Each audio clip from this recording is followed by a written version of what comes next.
Muito bem, boa tarde, internacionalistas. Aula número 7, a penúltima aula desse ano de 2021. Nossa aula está intitulada Absolutismo. Nós trataremos, então, no encontro de hoje, a partir do texto de Perry Anderson, Linhagens do Estado Absolutista, o capítulo que ele trata de uma forma muito geral, de uma forma muito ampla, acerca do absolutismo. Como todo início de aula, vocês já sabem, uma indicação, uma sugestão literária. Hoje serão duas sugestões literárias. Não sei se vocês sabem, eu sou fascinado por comprar livros.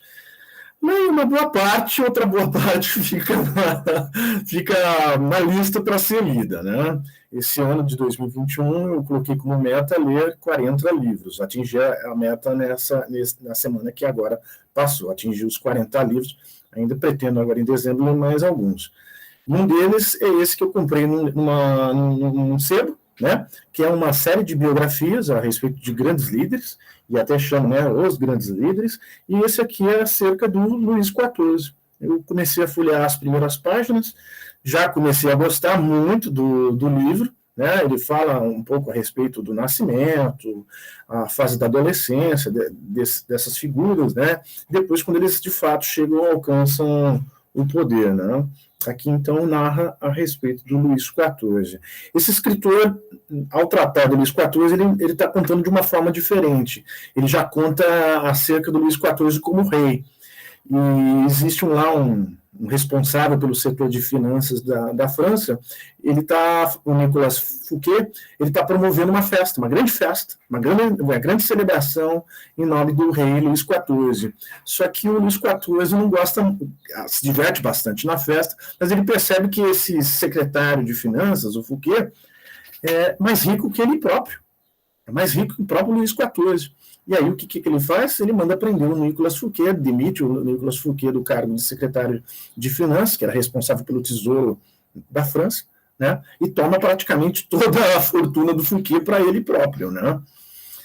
O livro parece ser muito interessante, muito formidável nessa questão de falar sobre o Rei Sol, né? O Rei Luís XIV, que é, de fato, a expressão máxima do absolutismo no mundo, né? Se há um tipo ideal, pensando na categorização do Max Weber, o Luís XIV é a expressão, né? É a expressão do absolutismo. É esse absolutismo que teve essa característica, que praticamente foi um regime de governo que ocorreu na Europa, né? E a França, evidentemente, com ele, foi a expressão máxima desse absolutismo. Um outro livro, pessoal, esse eu comprei lá na minha graduação, lá nos anos 90, no final dos anos 90, comecei lá em 98, né, primeiro ano de graduação, que coisa horrorosa, né? Acabei de comentar agora que eu fiz aniversário semana passada, 43 anos, meu Deus do céu. Esse livro chama-se História das Ideias Políticas. É um livro muito interessante, muito gostoso de ler. É de três autores franceses, o François Châtelet, Olivier de Ramay e a Evelyn Pissier-Kuchner. São três autores e eles falam a respeito das ideias políticas, desde a antiguidade greco-romana, né, até o século XX, né, até o século XX, e os vários tipos de estados que nós tivemos, grandes autores que existiram ao longo da história, que tiveram ideias políticas. Então, é um livro bastante interessante. É um livro hoje difícil de encontrar, era da Jorge Zaha, editor, mas eu gostei muito desse livro. E eu gostaria, então, agora de ter feito essas duas indicações literárias, História das Ideias Políticas, esse livro de biografia a respeito do Luís XIV, e existem outros líderes também que são citados nessa coleção, nessa biografia. E eu gostei muito porque os livros custavam R$5 cada um deles, né? E eu comprei uns 10 naquele dia que eu visitei o sebo. Gastei 50, mas levei 10 livros para casa, né? Então já estão na lista de livros para serem lidos ao longo de 2022, evidentemente, né? Pessoal, vamos dar uma olhada no Moodle, né, até para a gente definir a questão da prova, embora vocês já saibam isso previamente, mas vamos dar uma olhada no Moodle, e tanto a entrega do portfólio e a questão relativa à prova, que eu lembro que eu encaminharia a prova, as 10 questões, vocês escolheriam 5, né, e depois vocês teriam um prazo para entrega dessa prova. Vamos dar uma olhada no Moodle, vou aqui compartilhar a tela, só um minutinho, deixa eu só achar onde que ele está.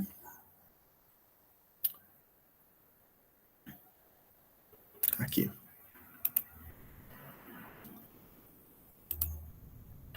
Só um minutinho, pessoal. Já estão conseguindo visualizar, pessoal? Embora aqui na minha tela tá complicado para olhar. Bom, vamos lá então relembrar um pouquinho do nosso semestre letivo. Tivemos no dia 3 de outubro a apresentação, aqui uma série de informações para vocês lerem, consultarem. Aula número 2, conceitos, que foi no dia 20 de outubro, foi uma aula muito bacana, nós trabalhamos a respeito de conceitos, encerramos essa aula desse encontro falando sobre os 3 cenários estratégicos. Tivemos a aula número 3, Ascensão do Mundo Ocidental, que também foi uma aula muito bacana, no dia 27 de outubro, né, falamos sobre as demais civilizações, né, e na aula número 4, nós falamos Ascensão do Mundo Ocidental, 3 de novembro, a respeito da Europa, né, as vantagens e desvantagens da Europa, e o porquê do que a civilização europeia, a civilização ocidental, alcançou o apogeu frente às demais civilizações. Tivemos, então, na aula número 5, a Guerra dos 30 Anos, no dia 10 de novembro, foi uma aula também bastante interessante, bastante pertinente, apresentei as razões, né, do início da guerra, os principais personagens, falamos a respeito de Westfália, foi uma aula também muito rica, né, em diversas informações a respeito da Guerra dos 30 Anos. Na aula número 6, né, tivemos a Guerra dos 30 Anos, parte 2, e vimos a partir da perspectiva francesa. O grande personagem da aula foi o cardeal Richelieu. Né, tivemos, então, aqui uma série de discussões a respeito da França, percepção de ameaça, Habsburgos, foi uma aula também muito interessante. Hoje, então, chegamos na aula número 7, absolutismo, 1º de dezembro, eu encaminhei também para o e-mail de vocês, né, esse aqui, o Estado absolutista, né. Vamos hoje também, vamos tratar de uma forma bastante resumida, eu coloquei as ideias-chave, nós vamos falar a respeito disso, né, do Estado absolutista no Ocidente, a partir desse texto clássico do Perry Anderson. Na semana que, não na semana que vem, mas na última aula de 2021, vamos falar sobre as revoluções liberais, 15 de dezembro, de uma forma geral, e também sobre a Revolução Inglesa. Tá? Retomamos a aula em janeiro, no dia 12 de janeiro, vamos falar sobre a Revolução Francesa, aula número 9, Revolução Francesa, né, no dia 12 de janeiro. Aula número 10, Guerras Napoleônicas, né, vamos falar a respeito dela, a partir de um texto do grande historiador Eric Hobsbawm, no dia 19 de janeiro. Na aula do dia 26 de janeiro, Congresso de Viena, uma aula também que eu gosto muito de lecionar, eu já dei palestra a respeito dela, até conto um caso muito emblemático, pessoal. Fui convidado pela Unipampa, há uns 5 anos atrás, para dar uma palestra sobre o Congresso de Viena. E eu imaginei, a minha ideia era que seriam para alunos de Relações Internacionais do curso da Unipampa. Cheguei lá 3 horas antes, né, e fiquei aguardando o início, né, me deixaram numa sala, lá, finalizando, né, os detalhes da palestra, e me informaram que não. A semana acadêmica da Unipampa é uma semana integrada. Então, diversos cursos assistem às diversas palestras, né? É o que seria a nossa JAI, sabe? E aí, então, teriam alunos de outros cursos, de outras áreas, para falar sobre o Congresso de Viena. E aí eu falei, caramba, eu vou ter que modificar completamente a palestra, porque imagina, eu vou falar sobre o Congresso de Viena para alunos de outros cursos que não são da área das ciências humanas, eles vão falar, o que é isso, né? Então, foi uma palestra assim, muito interessante que eu tive que preparar, vamos dizer assim, eu tive que revisá-lo, redefini-lo e falar de uma forma mais simples, né, para que todos também compreendessem. Mas foi legal, foi uma palestra muito interessante, tinha mais de 200 pessoas, né, naquele evento, mas foi uma palestra que eu gostei bastante, e basicamente é isso que nós vamos falar a respeito do Congresso de Viena, né, de uma forma bastante didática, para vocês compreenderem do que se tratou esse evento, que começou lá em setembro de 1814 e foi finalizar em 1815. Até alguns autores dizem que foi o 3º Fórum Mundial, né? O primeiro foi Westfália, que já falamos, né, que foi a partir do fim da Guerra dos 30 Anos. O segundo, praticamente, a gente não menciona, mas estou falando agora, que é o Utrecht, seria o segundo Fórum Mundial, né, que era a respeito da sucessão espanhola, teve um peso isso na história europeia, e o 3º Fórum Mundial, que teve então uma grande importância também para a história das relações internacionais, seria o Congresso de Viena, de setembro de 1814 ao longo de 1815, né, as tratativas, esses diversos encontros que houve entre os reis europeus, nesse evento após as guerras napoleônicas. Vamos voltar lá, pessoal. Vamos falar, então, na aula 12, Guerra da Crimeia, no dia 2 de fevereiro. Interessante, Guerra da Crimeia é um turning point no sistema de Metternich, que vocês vão entender o que significa isso. Vamos falar sobre a Batalha de Sebastopol, a Batalha de Balaclava, vamos falar sobre o jornalista que acompanha a Guerra da Crimeia, que é o primeiro momento, né, na história das guerras que há um acompanhamento de um jornalista, de um chamado correspondente internacional. Até engraçado, compartilho com vocês que quando eu estava na graduação em Relações Internacionais lá na PUC, em São Paulo, de 1998 a 2001, eu queria ser correspondente internacional. Era o meu sonho, talvez, chegar nessa área, né? Naquele momento, a área de jornalismo, quer dizer, exigia ter o curso de jornalismo. Hoje em dia, não há mais essa exigência, né? Mas, como vocês sabem, né, os principais jornais do Brasil praticamente demitiram muitos de seus correspondentes internacionais e praticamente eles copiam, né, reproduzem as reportagens dos principais jornais do mundo, né? Então a gente não tem uma visão particular brasileira a respeito dos grandes eventos internacionais. Normalmente é de agências de notícias que praticamente o Estadão, a Folha de São Paulo, entre outros jornais, praticamente só reproduzem, né, o que dizem os grandes jornais a respeito dos fatos internacionais, né? Na verdade, só há cobertura internacional por chamados correspondentes internacionais brasileiros quando é um grande evento, né? Um grande evento que o Brasil tem alguma relação, né? Bom, pessoal, chegamos então à aula número 13, que é a aula que encerra a nossa disciplina, que é a Guerra Civil Norte-Americana. Bom, pessoal, o David havia me perguntado quando que é a entrega do portfólio e a entrega da prova, então, só relembrando, né, David, internacionalistas, dia 9 de fevereiro. Tá? Dia 9 de fevereiro, a entrega definitiva, tanto da prova quanto do portfólio. Esse encaminhamento, lembram-se, no meu e-mail, né, o jrferraz@hotmail.com. Né, vocês vão encaminhar tanto o portfólio quanto a prova no dia 9 de fevereiro. Tudo bem? Perguntinha que vocês devem estar fazendo. E quando vai ser encaminhado a prova, professor? Como você já vai disponibilizar a prova com as 10 questões? Vamos lá, vamos definir aqui, relembrar. Pelo que eu lembro, pessoal, foi dia 12 ou 19 de janeiro. Vocês lembram? Vamos definir dia 19 de janeiro, então. Deveria assistir minha gravação de novo da primeira aula. Mas vamos ficar, então, dia 19 de janeiro. Pode perguntar, David, você tem uma pergunta? É que então a última aula, essa do dia 13, ela daí vai entrar no portfólio, porque a do último dia de aula que é para ser entregue o portfólio. Aí ela entra. Não entra, David. Bem lembrado, boa pergunta também, né? Então, o que eu poderia propor para vocês, pessoal? Vocês encerram o portfólio no dia 2 de fevereiro, tá bom? Vocês encerram o portfólio no 2 de fevereiro, até a aula do dia 2 de fevereiro, perfeito? Vamos lá, então. Dia 19 de janeiro, eu encaminho as 10 questões. Vocês escolhem 5 questões, tudo bem? A prova vale 10, cada questão vale 2 pontos. O portfólio também vale 10, e vocês só entregarão o portfólio no dia 9 de fevereiro. E a prova também, mas vocês encerram o ciclo do portfólio no dia 2 de fevereiro, tá bom? Então não entra a última aula, tudo bem? Não entra a última aula no portfólio. Vocês querem negociar? Querem mais uma semana para encerrar o portfólio? O que vocês acham? As principais lideranças aí da turma, o que acham? Querem mais uma semana para redefinirem o portfólio? Então tá bom, Luísa, perfeito, não tem problema não. Então vamos fazer o seguinte, pessoal. Vocês encerram, então, o portfólio, vamos lá, no dia 26 de janeiro. Fechou? Pode ser assim, pessoal? Fica assim, então? Então, eu entrego a prova, as questões da prova no dia 19 de janeiro, as 10 questões, vocês escolhem 5, né, no dia 19 de janeiro, e o portfólio encerra no dia 26 de janeiro, tudo bem? Mas, pessoal, por favor, por gentileza, eu peço aqui, por favor, assistam as últimas aulas.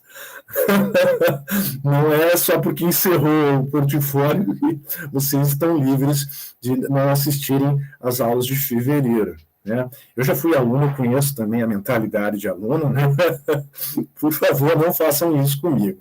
Assistam as 2 últimas aulas, porque também essas 2 últimas aulas, elas vão concatenar com as aulas do semestre letivo de primeiro semestre de 2022. Os 2 eventos, esses 2 eventos que nós vamos tratar, que é o Congresso de Viena, a Guerra da Crimeia, né?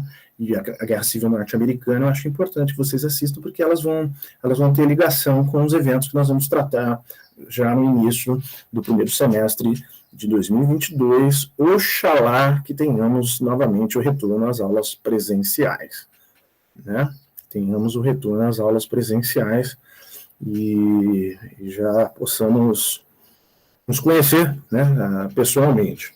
Tudo bem? Fechou, pessoal? Posso fechar, então, a apresentação do Moodle? Vocês têm lido o Moodle? Têm acessado o Moodle? Tenho encaminhado também para vocês, de uma certa forma, material também para os seus respectivos e-mails, né? Vou encerrar aqui. Ficou combinado, então, como ficou o semestre letivo.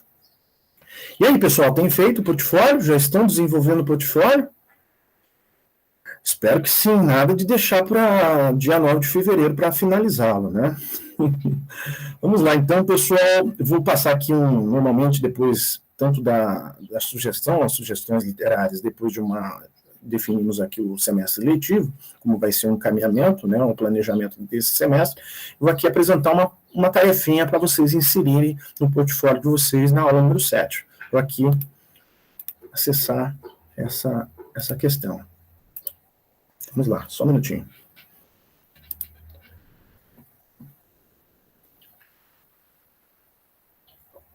Bom, a tarefinha que eu quero que vocês façam é essa daqui. Eu vou mostrar para vocês de uma forma bastante sintética, bastante resumida, uma síntese mesmo sobre a evolução histórica do Estado.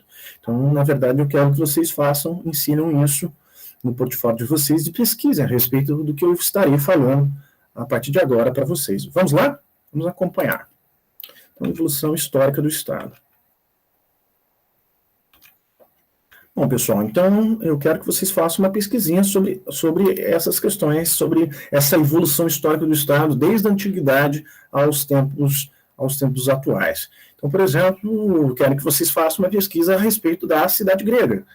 E é claro que os autores que vocês podem normalmente encontrar, que vão tratar a respeito da cidade grega, principalmente Atenas, é Platão e Aristóteles, 2 grandes filósofos gregos, né, grandes pensadores que influenciam até hoje o pensamento ocidental. O Império Romano, evidentemente, o grande filósofo romano, um dos mais importantes, mais proeminentes, é o Cícero, né? Então, a respeito do Império Romano, né? Depois, a cristandade e o Islã, né? Então, também outros filósofos que seriam importantes, vocês conhecerem a fundo, pesquisarem a respeito deles, o Santo Agostinho e o São Tomás de Aquino. Até tinha comentado, eu acho que numa aula passada, a respeito dessa relação que vocês podem desenvolver entre Santo Agostinho e Platão e entre São Tomás de Aquino e Aristóteles, né? Até alguns autores que gostam de dizer que o Santo Agostinho seria o Platão católico e o São Tomás de Aquino o Aristóteles católico, né? Claro, isso é um exagero dizer dessa forma, né? É muito simplismo de análise, mas de fato são 2 filósofos portentosos do pensamento grego que influenciaram esses dois pensadores na Idade Média. Tudo bem? Prosseguindo, então. Bom, isso aqui é muito interessante, né, pessoal? O príncipe-estado, né? Então, já estamos falando sobre o Estado moderno, né? Então, grandes autores que falam a respeito do Estado moderno, do nascimento do Estado moderno, claro, Maquiavel, para te dar a obra O Príncipe, o Martinho Lutero, também um outro autor que, embora tenha a questão da cisão religiosa, do nascimento do protestantismo, da crítica em relação à Igreja Católica, também é um autor muito importante para se pensar no Estado moderno. Calvino também, né, que faz parte também das reformas protestantes. Thomas Moros é um outro autor também muito portentoso, muito importante para compreender a respeito do Estado moderno. Lavoisier é um autor desconhecido, mas é interessante vocês pesquisarem a respeito desse grande autor, principalmente quando ele fala sobre a servidão voluntária. Por que seguimos um líder político? qual a necessidade de seguir esse líder político? Por que seguimos esse líder político? Ele faz uma série de discussões bastante interessantes a respeito da servidão voluntária, né? Outro autor portentoso do pensamento do Estado moderno, e principalmente do Estado absolutista, é o Jean Baudin, né? Que é um autor que praticamente fundamenta a doutrina do direito divino dos reis, né? Então coloca uma questão tanto do ponto de vista religioso e do ponto de vista política, né? Então ele reúne a teologia política, o Jean Baudin. Grotius, outro autor muito importante, e principalmente um autor importante para a nossa área de relações internacionais, quando falamos principalmente a respeito de direito internacional. Então também um outro autor muito importante e que deve ser lido, que deve ser relido e deve ser conhecido também pelos alunos e alunas de relações internacionais. Outro autor importante, que vocês praticamente já o conhecem desde o ensino médio, mas que agora também, agora no ensino superior, vocês já tiveram contato com ele, é o Thomas Hobbes, né? Principalmente a partir de duas obras, do Cidadão e principalmente a obra máxima de Thomas Hobbes, que é Leviatã, né? Spinoza é um outro autor muito importante, normalmente não muito lido, não muito estudado, né? Mas um autor também bastante importante para se conhecer o Estado moderno. John Locke, Rousseau, né, outros autores também portentosos, pensadores iluministas, pensadores que também vocês já tiveram contato, ou estão tendo contato com ele, principalmente nas disciplinas de teoria política, ou de ciência política, né, pensamento político. Kant, evidentemente, também outro autor importante na nossa área de relações internacionais, principalmente a partir do seu opúsculo Paz Perpétua, né. Para nós, o que interessa da obra de Kant é esse opúsculo chamado Paz Perpétua. E, por fim, o Hegel, né, que também é um outro autor importante, um autor difícil de ser lido, né, eu acho que é um dos autores mais complicados da filosofia, né, para se compreender, mas Hegel que teve uma importância muito grande, né, principalmente para o pensamento de Marx, né. O Marx foi um autor que leu e releu o Hegel exaustivamente, né, principalmente a questão da tese, da antítese e da síntese, né? A questão da dialética, a influência da dialética, principalmente no pensamento marxista, né? Bom, o Estado-nação também é outro tema muito importante de evolução histórica do Estado. A gente tem que conhecer esse autor, que é o surgimento do pensamento conservador, né? Um crítico da Revolução Francesa, o Burke, né? Depois temos aí esses autores também desconhecidos, mas que também são importantes serem estudados, o Mazzini, o Taine, né, e principalmente esse que também para a nossa área de relações internacionais é um autor também muito interessante, muito pertinente, que é o Alex de Tocqueville, né, outro autor também muito importante para ser conhecido, para ser lido, né. Bom, aí chegamos então ao Estado de Sociedade, que é outro tipo de Estado, né, então teríamos alguns outros autores, o Stuart Mill. É muito interessante vocês conhecerem o pensamento desse autor, principalmente se forem cursar disciplinas lá nas ciências sociais, né, com o professor Reginaldo Teixeira Pérez, e entre outros autores, outros professores da área das ciências sociais, o Spencer, o Comte, que vocês já tiveram contato, principalmente na disciplina de sociologia, de introdução à sociologia, ou noções de sociologia, né, que é um dos fundadores, né, ou é considerado um dos fundadores da sociologia, a ciência da crise, né, a ciência que surge no século XIX, Marx e Engels, né, dois autores grandes e importantes também para o pensamento, principalmente do século XIX e hoje, até hoje, né, são autores muito lidos, muito estudados, principalmente entre os marxistas, Bakunin e Proudhon, né, que também tiveram grande e forte influência do pensamento de Marx na obra desses dois grandes autores. O Estado gerente, socialismo humanista e também algo que provavelmente o professor Arthur já deve ter comentado com vocês a respeito da poliarquia, né? Estado-partido, né? Rosa Luxemburgo, está escrito errado, depois de corrigir, né? Que também é um autor importante, né? Lenin, Stalin, Gramsci, Althusser e Trotsky, né? Então, o Estado-partido, né? A característica de um partido forte, de um partido bem consolidado e que é o grande condutor desse Estado, né? Então, esses grandes autores que fazem parte desse chamado Estado-partido. O Estado-força, né? Que aí, então, teríamos a Hannah Arendt, que vai ser a grande estudiosa a respeito do Estado nazista, Horkheimer, Erich Fromm, o Arthur Gobineau, né, que é um teórico racista, né, até as ideias racistas dele influenciaram muito, e Rosenberg também muito, o pensamento de Hitler, quando ele até produz a sua obra, né, o Mein Kampf, A Luta, né, então, Estado-Força. Então, aqui, pessoal, uma série de categorias analíticas para vocês aprofundarem a respeito desses tipos de Estado. Né? Nação-Estado, Disraeli e Spencer, e o Estado cientista do Durkheim, Max Weber e o Pareto, né? Que a gente também tem que estudar, tem que conhecer a respeito das teorias das elites. Né? Também é muito importante o Estado cientista. Né?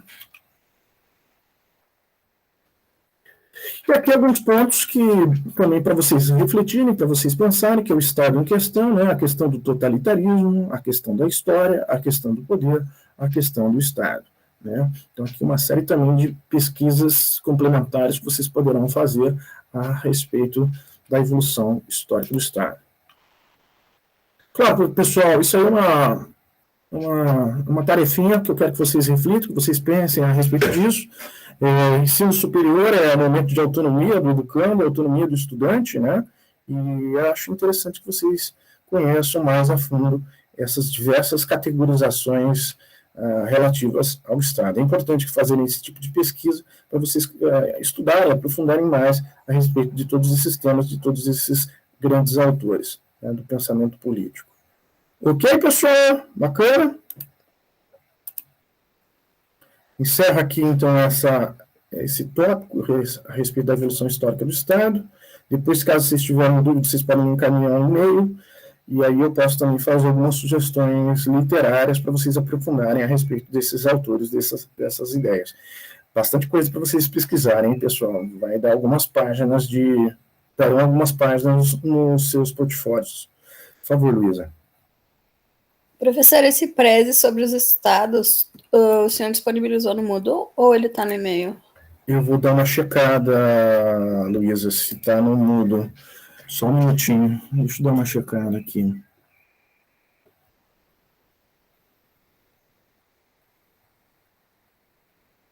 Bom, de qualquer forma, Luísa, eu faço o seguinte, depois eu disponibilizo, então, na aula número 7, caso não estiver ali, né?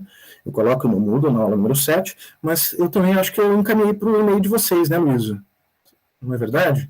Acho que eu encaminhei para o e-mail de vocês também. Vou dar uma conferida, então. Eu só olhei o Moodle, obrigada. Desculpa. Tá, não, de qualquer forma, Luísa, eu faço o seguinte, eu deixo lá no Moodle na aula número 7, e também, de qualquer maneira, eu encaminhei para o e-mail de vocês. Depois vocês chequem se receberam esse material. Eu acredito que sim, né? Tá bom? Pessoal, mais alguma dúvida? Algum questionamento? Não? Vamos então, pessoal, de uma forma bastante simplista, de uma forma bastante geral, né, a respeito do Estado absolutista. Eu preparei um preze a respeito das principais ideias do nosso autor Perry Anderson, no livro Linhagens do Estado Absolutista. Vamos conhecer um pouquinho do que diz esse autor, né, esse grande autor, grande estudioso do absolutismo. Né? Preparei aqui um preze bem legal para vocês compreenderem o que diz Perry Anderson a respeito do absolutismo. Vamos lá.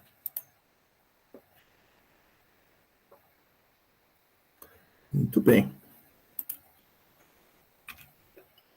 Então, aula número 7, Absolutismo, Perry Anderson, o livro, então, Linhagens do Estado Absolutista, tradução João Roberto Martins Filho, São Paulo, Brasiliense, 2004. Pessoal, praticamente nos mais diversos cursos de história no Brasil, quando vai se falar sobre Estado absolutista, uma obra que é obrigatória é a obra de Perry Anderson, um livro bastante gostoso de ler, né, que ele fala de uma forma geral a respeito do Estado absolutista, mas depois ele trata de uma forma mais detalhada sobre o absolutismo em diversas partes da Europa. Né, ele vai se especializando ao falar de cada absolutismo na França, na Inglaterra e em outras localidades. Né? Muito bem, vamos lá então conhecer um pouquinho, de uma forma geral, o que diz Perry Anderson a respeito do Estado absolutista.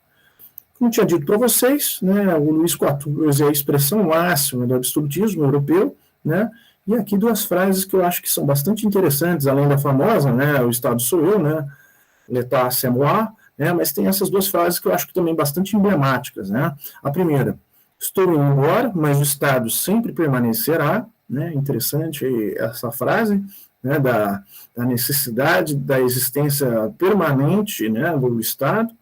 E outra frase que eu acho muito interessante do Luís XIV, o rei sol, um rei, uma lei, uma fé. Né? Então, também uma outra frase que eu acho também bastante emblemática do rei Luís XIV, o rei sol. Vamos conhecer, então, um pouquinho a respeito da obra de Perry Anderson, esse capítulo em específico, do que ele fala a respeito do Estado absolutista. Né?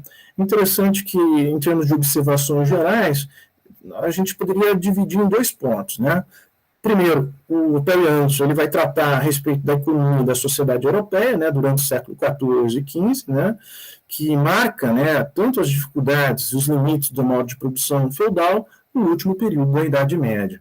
Então, o Perry Anderson ele enxerga que, paralelamente ao nascimento do pré-capitalismo e do capitalismo comercial, ele vai conviver, esse modo de produção capitalista, né, até então nascente, com o feudalismo que está no seu processo final, numa crise, né? E aí aquela frase que eu acho muito interessante, eu acho que já disse ela algumas vezes para vocês, que é a frase do Gramsci, quando ele fala, né? A crise consiste precisamente no fato de que o velho está morrendo e o novo não consegue nascer. Nesse interregno, uma grande variedade de sintomas mórbidos aparece. Né? Interessante que essa frase do Gramsci, ela sintetiza muito bem esse período que o Perry Anderson destaca, século XIV e século XV, né? Então, algo que está morrendo, que é o feudalismo, o modo de produção feudal, e o nascimento, né, do capitalismo, o seu pré-capitalismo, o seu capitalismo comercial, as diversas fases do capitalismo, né, os dois convivendo, né, juntos, mas um que está morrendo e um que está nascendo. E é até interessante que eu acabei de dizer para vocês, nessa frase do Gramsci, nesse interregno, uma grande variedade de sintomas mórbidos aparece. Né? Então, é bem interessante que o Perry Anderson ele fala a respeito dessa crise no modo de produção feudal e o nascimento, né, do modo de produção capitalista.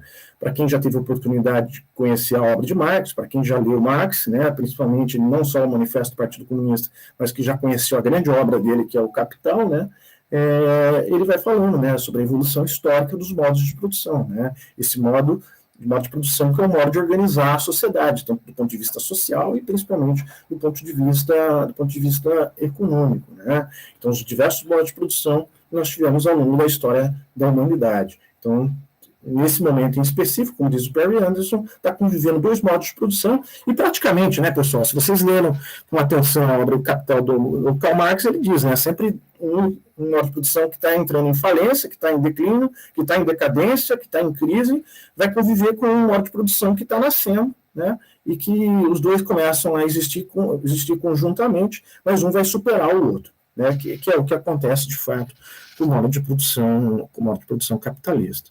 Tudo bem? O segundo tópico que eu acho importante na obra do Perry Anderson, e eu destaco isso, ele fala, então, a respeito do século XVI, né, que, então, o Estado absolutista emergiu no Ocidente. Alguns autores falam século XVI, outros autores falam século XVII, né, mas a gente pode dizer que, claro, tratando-se de um processo histórico, ele tem, então, podemos datar que o século XVI seria o início, né, dessa tentativa do surgimento desse Estado absolutista, então de enfraquecimento da nobreza feudal, né, e o fortalecimento desse Estado, da concentração de poder nas mãos, evidentemente, do rei. Né. Se na Idade Média tivemos um rei convivendo com senhores feudais tão fortes, tão poderosos como ele, esse Estado absolutismo é essa tentativa desse rei se fortalecer, né? E aí, a partir daí, vão surgir uma série de instituições que o Perry Anderson também destaca no seu livro As Linhagens do Estado Absolutista. Né? Então, aí diz o Perry Anderson, as monarquias centralizadas da França, da Inglaterra e da Espanha representavam uma ruptura decisiva com a soberania piramidal e parcelada das formações sociais medievais, com seus sistemas de propriedade e vassalagem. Então, o Estado absolutista, tanto na França, na Inglaterra e na Espanha, rompe, né, causa essa ruptura, né, com essa característica de policentrismo do poder. Na verdade, vai haver uma unificação do poder nas mãos de um só, né, nas mãos de um rei. Então, ele vai ter um exército, ele vai ter coletores de impostos, ele vai ter uma burocracia unificada, ele vai enfraquecer a nobreza feudal. Então, essa é uma perspectiva muito interessante quando a gente trata a respeito de Estado absolutista, né? E pensando, evidentemente, como um processo histórico, um processo gradativo, um processo lento, né, que acontece nas sociedades europeias. Mas o que é interessante, e que eu acho mais fundamental na leitura da obra de Perry Anderson a respeito das linhagens do Estado absolutista, é essa divisão entre o pensamento de Engels, o pensamento de Marx e o pensamento de Perry Anderson. Por quê, pessoal? Na concepção de Perry Anderson, ele vai dividir que o Engels ele entendia o Estado absolutista como um produto de um equilíbrio de classe entre a antiga nobreza feudal e a nova burguesia urbana. Então, na concepção de Perry Anderson, ao categorizar o Engels como pensador do Estado absolutista, ele diz que o Engels entende o Estado absolutista dessa forma, que, na verdade, então, seria a soma ou a parceria entre a antiga nobreza feudal e a nova burguesia urbana. Isso, então, seria uma síntese do que representa o Estado absolutista. Então, é um produto do equilíbrio de classe, entre duas classes, né, entre essa antiga nobreza feudal com essa nova burguesia urbana. Isso na visão do Engels, segundo o Perry Anderson. Já para o Karl Marx, né, dizendo o Perry Anderson, ele diz que o Marx entende o Estado absolutista como, na verdade, um instrumento tipicamente burguês. Então, na visão do Perry Anderson, conforme o Marx, né, ele diz que para o Marx o Estado absolutista seria já um instrumento tipicamente burguês. Mas, pessoal, já lanço aqui uma provocação para vocês. Se o Estado absolutista é um Estado tipicamente burguês, por que vai acontecer as revoluções liberais? Por que vão acontecer as revoluções burguesas? Por que a burguesia vai derrubar essa nobreza atemorizada que tenta ainda estar cercando do rei? Né? Por que então, na próxima aula, e na outra, nas duas próximas aulas, nós vamos falar a respeito de revoluções burguesas, nós vamos falar sobre revoluções liberais? Por que a Revolução Inglesa é considerada uma revolução liberal, uma revolução burguesa? Por que a Revolução Francesa também é considerada uma revolução liberal, uma revolução burguesa? Então, seria um paradoxo, né? Como você disse que o Estado absolutista é um instrumento tipicamente burguês, né? Então, coloco aqui em xeque essa definição do Marx a respeito do Estado absolutista. Bom, chegamos então ao pensamento de Perry Anderson. Na verdade, Perry Anderson diz que o Estado absolutista nunca foi árbitro entre aristocracia e burguesia, e tampouco, como diz o Marx, instrumento da burguesia nascente contra a aristocracia. Na verdade, diz o Perry Anderson, que o Estado absolutista é a nova carapaça política de uma nobreza atemorizada. Então, na visão do Perry Anderson, a nobreza vai se cercar do rei, né, vai buscar junto com o rei concentrar poder, né, concentrar o poder nas mãos do rei, mas eles apoiando o rei. Né?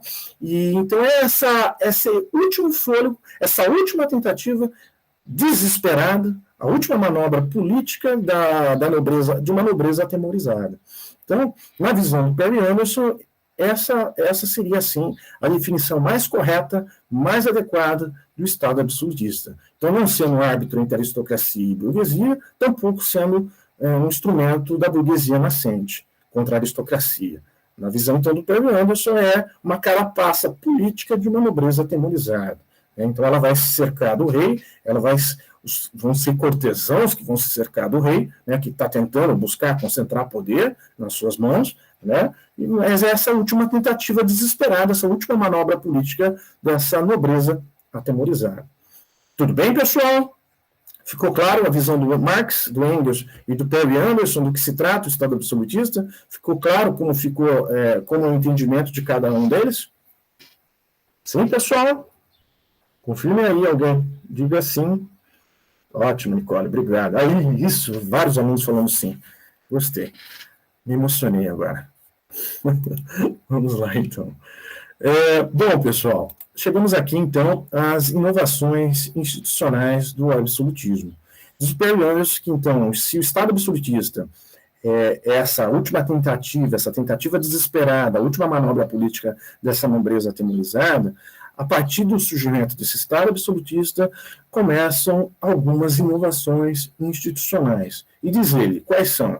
Estariam sintetizados nesses elementos aí dispostos. Exércitos regulares, esse seria um primeiro ponto, um primeiro aspecto. Então vai ser o exército concentrado no poder do rei, não mais um exército de um nobre X, ou de um nobre Y, ou de um nobre Z. Na verdade, essa concentração desse exército está nas mãos do rei.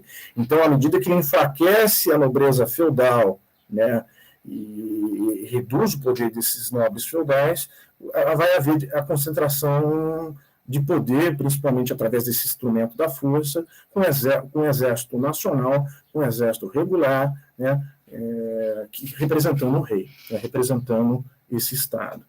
Bom, outro aspecto que é muito importante, que é outra inovação institucional do absolutismo, é uma burocracia permanente, ou seja, um corpo burocrático permanente, um corpo de funcionários especializados, né, para tratar sobre diversas questões relativas ao Estado. Então, vai haver diplomatas, vai haver uma série de servidores, de funcionários públicos ligados, então, a esse Estado, né? Outra questão que é muito importante, um sistema tributário nacional. Então, é uma ruptura, né, pessoal, com a Idade Média, uma ruptura com o modo de produção feudal, é uma ruptura também contra aquela manutenção da nobreza de coletar impostos na sua região onde ele mandava. Na verdade, esse sistema tributário nacional agora é ligado a esse Estado absolutista, é ligado a esse Estado moderno, né? Outra questão que é muito importante, muito peculiar do Estado absolutista, a codificação do direito, né? Então, o direito tem que estar escrito, o direito tem que estar bem regulado, né? Ele tem que estar bem documentado, as pessoas têm que ter alguma noção, né, do que devem o que podem fazer, né, nessa sociedade, né? Então, a codificação também do direito. E aqui começam, de uma forma bastante rudimentar, mas já há um processo intensificado, os primórdios de um mercado unificado, né, de um mercado unificado. O que é interessante na obra do Perry Anderson é que ele vai destacar cada um desses elementos, depois vocês podem fazer a leitura, o texto está disponível tanto no Moodle e também no e-mail de vocês, ele vai tratar a respeito principalmente dos exércitos, né? Então, o exército profissional, pessoas que vão praticamente serem soldados a vida toda, né? Durante a existência deles, né?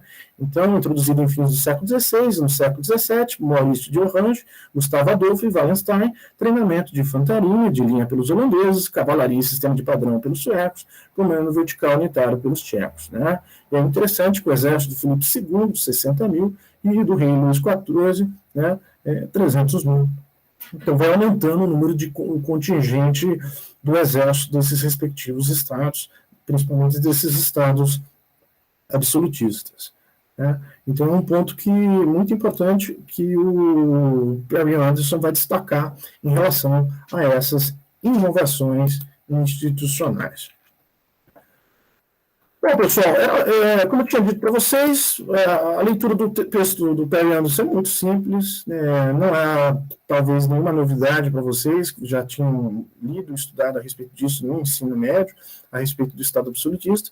O que eu acho importante são essas duas questões a respeito da divisão, né, quer dizer, da visão do Perry Anderson, a visão do Marx, a visão do Engels, e principalmente relativa a essa questão das inovações institucionais do absolutismo. São os dois pontos mais importantes que me chamam a atenção da leitura do texto do Perry Anderson, Linhagem do Estado Absolutista, principalmente nesse capítulo que é bastante, assim, introdutório. O que é interessante e formidável, vocês irem atrás desse livro, tem também disponível na biblioteca da universidade, acredito que também vocês encontram em PDF, para vocês verem a característica de cada um desses estados absolutistas, na Espanha, na França, na Inglaterra, e hoje vocês terão, daqui a pouco, né, vocês terão uma aula, principalmente dois pontos que eu vou destacar a respeito da Elizabeth I, né, que eu tinha prometido para vocês. Então, daqui a pouco eu vou falar sobre o Estado absolutista em inglês, chamando a atenção do que foi objeto da minha tese de doutorado, a Rainha Elizabeth I.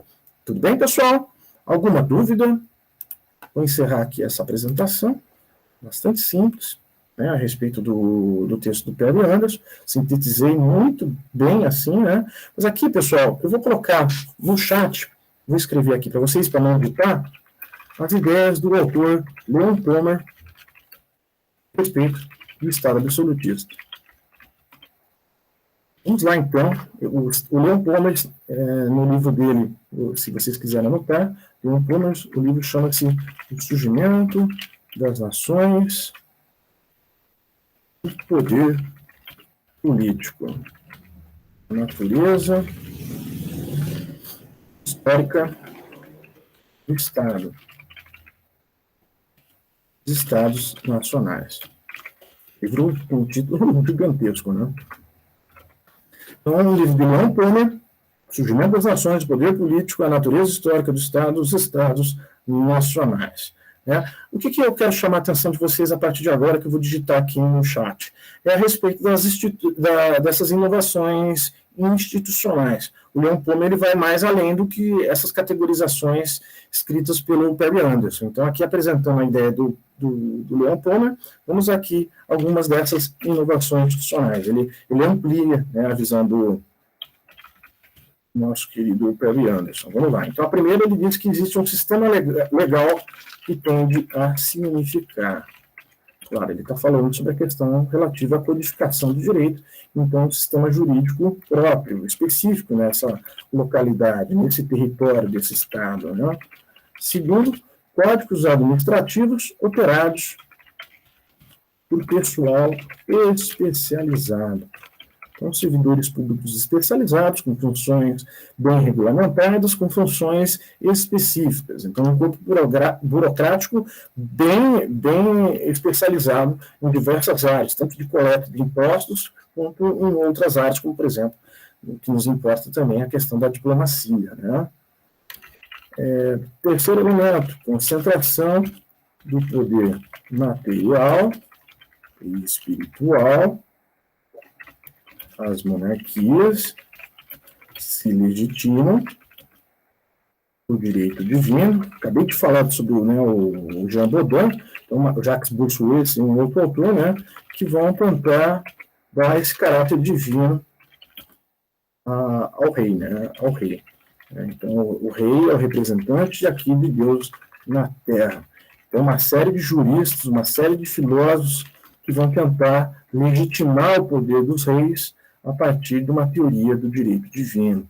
Veja que essa ideia de teoria do direito divino, ela já existia lá com os estados orientais na antiguidade, né? Povos assírios já utilizavam essa ideia do direito divino dos reis. O povo persa também já utilizava essa ideia do direito divino dos reis. Então, esses filósofos, esses juristas do século XVI, do século XVII na Europa, eles vão retomar algumas dessas ideias que já existiam na antiguidade, no mundo antigo, principalmente entre os estados orientais, né? Até interessante, né, pessoal, como os gregos, principalmente os atenienses, abominavam a forma de fazer política dos estados orientais, dos povos orientais. Tanto que os gregos, principalmente os atenienses, eles chamavam que esses povos orientais, na verdade, não realizavam política, não era política. Na verdade, quem fazia política eram os gregos, os atenienses, né? Porque algo que, por exemplo, para o grego era uma coisa assim absurda, é você se prostrar diante de um governante. Na verdade, para o grego ateniense, todos são iguais perante a lei.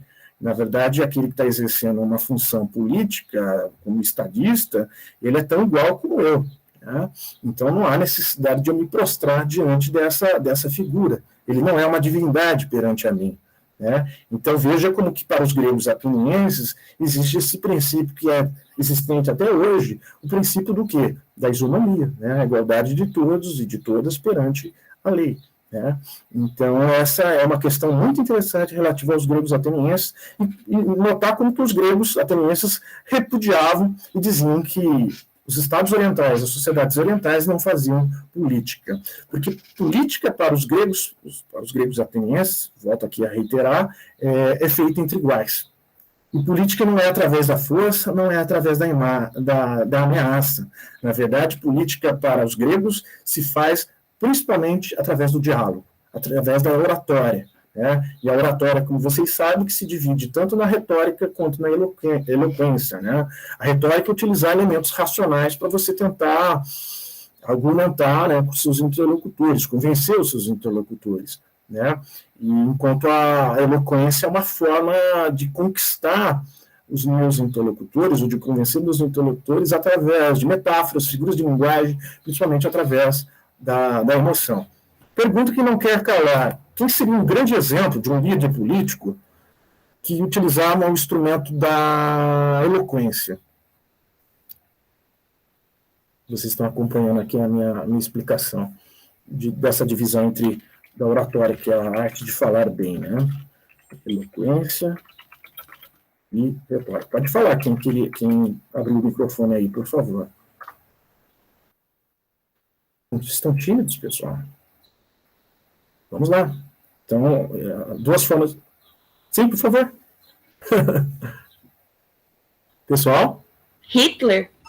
Isso, muito bem, Ana, parabéns. Isso mesmo, Hitler foi um exemplo de orador através do instrumento da eloquência, né? De convencer, de argumentar, de cativar o seu público através da emoção, de figuras de linguagem, de personagens históricos. Então, uma oratória carregada de forte emoção, de forte intensidade, né? Então, ele era um exemplo de orador eloquente, né? Por isso que é importante também, pessoal, vocês fizeram a questão da simulação nesse final de semana, né? A atividade da simulação, porque ela desperta essa ideia da oratória, né? A arte de falar bem, né? Quanto mais você fala em público, melhor você vai falar futuramente, né? Então é muito importante quebrar essa timidez, perder a timidez e começar a falar em público, que é uma forma muito importante hoje de se comunicar, né? Pessoal, posso continuar um pouquinho aqui filosofando um pouquinho a respeito dessa diferença dos gregos para com os povos orientais, sociedades orientais? Vocês me permitem um pouquinho? Sim? Vamos lá. O que é interessante também, pessoal, como eu acabei de falar para vocês, então, entre os gregos atenienses, fazer política, então, é entre iguais. E eu me manifesto como igual através da oratória, seja a eloquência, seja a retórica. Então, outro princípio que nasce a partir daí é a ideia da isegoria e da isotimia, né? Já tinha falado sobre a isonomia, né, que é a igualdade de todos perante a lei. A isegoria é a possibilidade de todos falarem, terem a possibilidade de falar, né? Eu tenho o direito de falar, eu posso me expressar. E a isotimia é a perda de privilégios. Ninguém tem privilégios uns sobre os outros, né? Então, são três princípios bastante interessantes, né, a respeito disso. Ao Felipe, vamos ver aqui.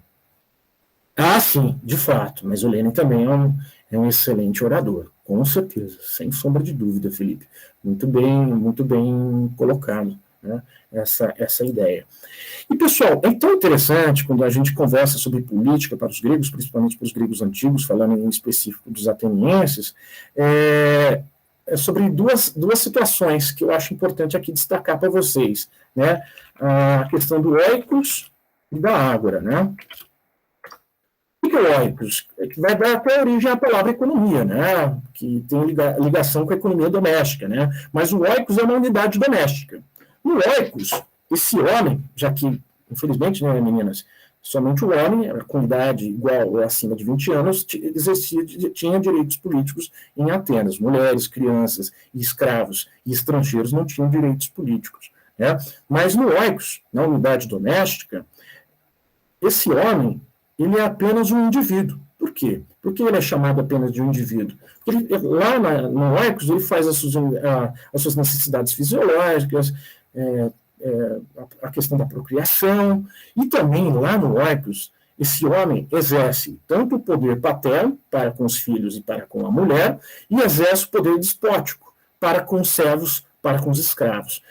Percebam, pessoal, que é uma relação vertical, é uma relação de violência, é um exercício de ameaça perante os outros grupos, né? Então, esse homem é apenas um indivíduo na unidade doméstica. Ele é apenas um indivíduo na unidade doméstica, que ali é um poder vertical, né? Ele exerce o poder paterno para com a esposa, para com os filhos, ele exerce também um poder despótico para com os servos e escravos. Aqui se instrumentaliza um aspecto relativo, então, à violência a ameaça. Só que quando ele sai do Oikos e ele se dirige para a Ágora, que na verdade é a praça pública, onde estarão lá todos os cidadãos, aqueles que têm condições de serem cidadãos, essa questão da verticalidade, ela deixa de existir. Na verdade, nasce agora a horizontalidade. Por que nasce a horizontalidade? Todos são iguais perante a lei. Todos têm direito de falar perante a Assembleia, perante a Eclésia. E aqui não há exercício da violência, não é admissível a questão da violência. Na verdade, agora, entre iguais, a forma que eu devo mostrar essa questão da igualdade é através da oratória, como acabei de dizer para vocês, perante tanto a retórica, tanto perante a eloquência. Eu me dirijo aos outros, que são meus iguais, nessa ágora, nessa praça pública, perante a minha Assembleia, e é claro, quando eu me dirijo a essa Assembleia, perante essa Eclésia, é o momento que eu estou me imortalizando. É o momento que, quando eu me dirijo à Assembleia, é o momento de eu estar entrando com o meu nome ecoando na imortalidade. Era isso que imaginavam, era isso que eles supunham, né, quando eles faziam política. É por isso que eles abominavam, por exemplo, a forma dos orientais, das sociedades orientais, que eles diziam não fazerem política, principalmente nesse aspecto relativo, tanto à prostração, quanto perante também o uso da violência, que na concepção dos gregos antigos, principalmente os atenienses, a democracia é entre iguais. E a forma de mostrar que são iguais é através do instrumento da fala, o instrumento da oratória, o instrumento da retórica, o instrumento da eloquência. Então é interessante isso, né? Então no Oikos ele é apenas um indivíduo, na Ágora ele se torna um cidadão e ele pode se tornar o quê? Um sujeito. O que é um sujeito nessa categorização? É alguém que pode modificar o futuro, os rumos da cidade-estado. Né? Então eu ao fazer política, ao falar perante a minha Assembleia, perante a Eclésia, ter ali um projeto, talvez sendo aprovado, é o momento que eu estou me imortalizando. Era o que imaginavam, era o que supunham os gregos. E até nasce a palavra idiote. O que seria para os gregos atenienses o idiote? É aquele que pode ser cidadão, que tem direitos políticos, mas ele não exerce os seus direitos políticos. Ele não vai para a Ágora, ele não vai falar perante a Assembleia. Ele ignora os rumos, o futuro da cidade-estado. Então, o que é o idiota? É o insignificante, aquele que não deixará rastro da sua existência. Era essa a definição de idiota, né, para os gregos antigos, principalmente, como eu acabei de destacar para vocês, os cidadãos atenienses. Né? Então, o idiota é aquele que não está preocupado com o futuro da cidade-estado, é um ser insignificante, uma figura insignificante, uma figura irrelevante, não vai deixar rastros, né, da sua existência para a posteridade. Né? Então é muito interessante essa ideia relativa aos gregos, que eu acabei aqui me alongando demais, mas obrigado por vocês terem permitido de eu compartilhar essas ideias. Voltando então ao Leon Pommer, a quarta característica, exércitos serviço do poder real, estreitamente dependentes dele.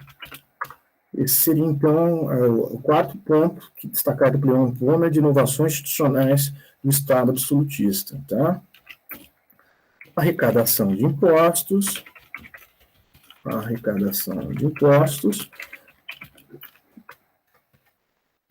para sustentar exércitos e o aparato administrativo, né, que arrecada e transmite e faz cumprir, né, pessoal? Isso é também importante eu falar isso para vocês, né? As determinações do poder real. Pessoal, estou escrevendo aqui, mas eu quero que vocês anotem isso. Eu poderia até ler, né, mas acho importante aqui escrever para vocês anotarem. Né? Dissolução dos vínculos feudais.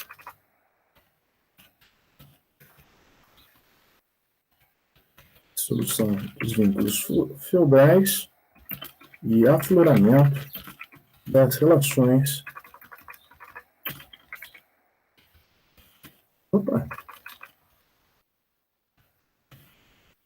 E subordinação pessoal.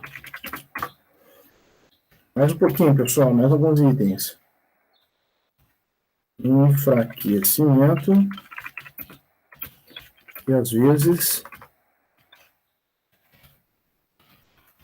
Estou digitando muito mal, eu cato milha ainda. O cara fez curso de datilografia. Regionais ou províncias. Bom, pessoal? Sim? Eliminação das autonomias das cidades. Isso também é bacana, muito interessante. É importante vocês anotarem isso. Item I. Mercantilização recente da economia. J. Extinção das barreiras jurídicas que sancionavam uma estratificação social de tipo estamental. Muito bem, já estou terminando. A percepção ampliada de todo social em virtude da multiplicação das interações sociais. O último item, pessoal. Vamos lá, vamos acabar agora. Construção de redes viárias e canais, esses na Inglaterra, né, pessoal?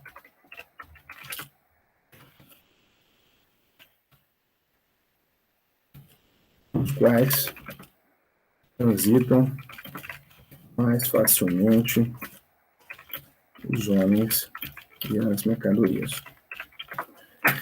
Muito bem, pessoal. Esses seriam, então, os itens do Leon Poma. Poderia ter encaminhado depois para vocês, né? Mas achei importante já na aula de hoje, deixar registrado na aula de hoje, todas essas inovações institucionais de acordo com o Leon Poma. Se tiver as inovações institucionais segundo o Perry Ancho, e agora as inovações institucionais segundo o Leon Poma, no livro que eu acabei de redigir para vocês. Tá bom, pessoal? Gostaram da exposição a respeito dos atenienses, da política, do idiotê? Acharam bacana? Sim, pessoal? Gostaram? Muito que bom, Fagner. Fico feliz que vocês tenham gostado dessa ideia. Vamos então, pessoal, a partir de agora são 15 horas e 8 minutos, vamos assistir um vídeo para falar um pouquinho mais sobre o Estado absolutista. Depois, o momento, caso vocês permaneçam em sala de aula, eu vou dar uma pequena, entre aspas, palestrinha a respeito da Rainha Elizabeth, né? Preparei aqui um material bem bacana para vocês. Vocês devem ter visto no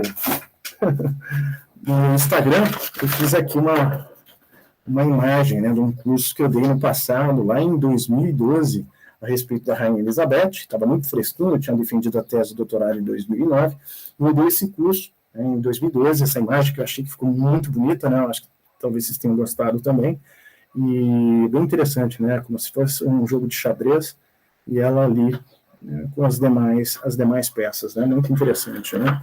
Esse curso que eu fiz, né, em 2012, não foi tão um sucesso, né, mas teve 4 módulos, né, teve esse aqui, que foi bem legal também, que eu falei sobre a Guerra dos 100 Anos, entre franceses e ingleses, e a Guerra das Duas Rosas, que foi objeto da minha dissertação de mestrado. Essa imagem também ficou muito bonito, esse quadro aqui que foi feito naquele momento, em 2012.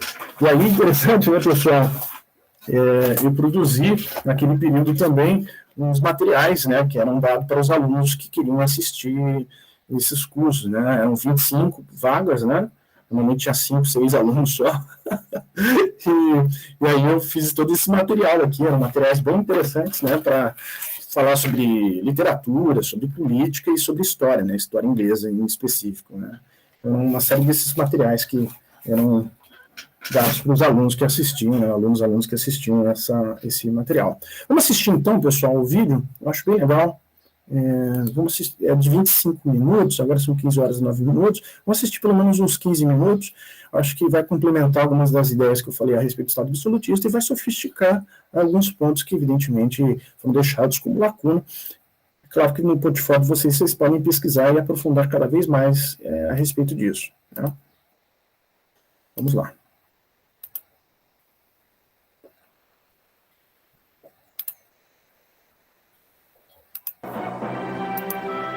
Rebelde, desordenada, mas lentamente foi preparada para ter ordem, só deixa eu voltar, pessoal. autodisciplina e razão.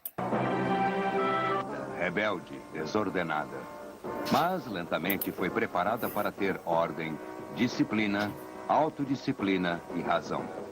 Tudo isso no interesse da coroa, que se tornou o centro do Estado ou até o próprio Estado. A era do absolutismo, hoje, em a tradição ocidental.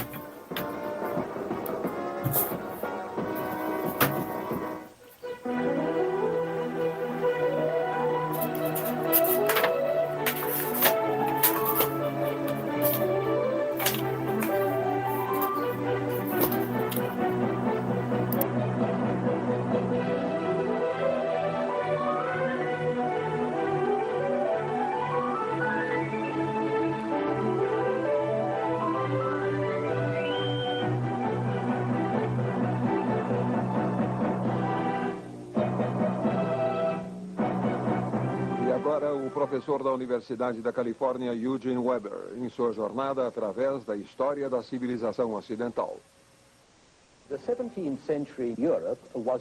A Europa do século XVII foi a era do absolutismo, a doutrina e prática da autoridade centralizada e poder soberano absoluto representados pelo rei. O absolutismo político não era nada de novo, mas o seu modelo moderno era uma resposta à desordem do Estado feudal em declínio e às divisões do conflito religioso. Achava-se que ordem, paz, tranquilidade e prosperidade pudessem ser melhor asseguradas por uma autoridade central, contra a qual nem a igreja, nem os lordes feudais, nem as tradições locais pudessem prevalecer.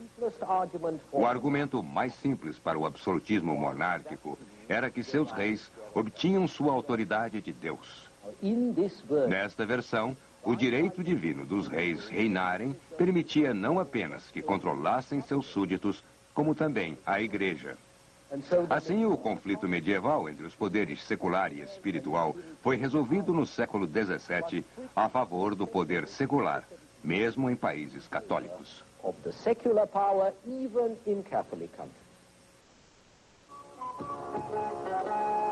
Mas havia mais argumentos pragmáticos a favor do absolutismo, baseados no que hoje chamamos de lei e ordem. Se você quisesse lei e ordem, tinha que obedecer a uma vontade única, como a de Luís XIV. Se não obedecesse, estava condenado ao caos. Guerra civil, guerras estrangeiras, guerras religiosas, guerras sociais. O tema da paz civil dominava o pensamento político do século XVII e a maioria das pessoas esperava que o monarca mantivesse a paz. Dá para ver por que isso era tão importante pelo exemplo da França. A França tinha um rei forte e eficiente em Henrique IV, mas ele foi assassinado em 1610. Isso deixou o país nas mãos de uma viúva, Maria de Médicis, que agiu como regente pelo herdeiro de 9 anos, Luís XIII. Maria era gorda e tola, apesar de ter conseguido que Rubens a pintasse como corpulenta e grandiosa. O resultado de sua regência foi um período em que seu país ficou em maus lençóis e o poder da coroa foi ameaçado. Quando Luís XIII cresceu, ele encontrou em seu primeiro-ministro um homem de coragem e talento, o cardeal Richelieu. Com Richelieu no comando, os nobres foram gradualmente submetidos e a ordem real foi restaurada, assim como os protestantes franceses, os huguenotes também o foram. O prestígio da coroa tornou-se maior que nunca.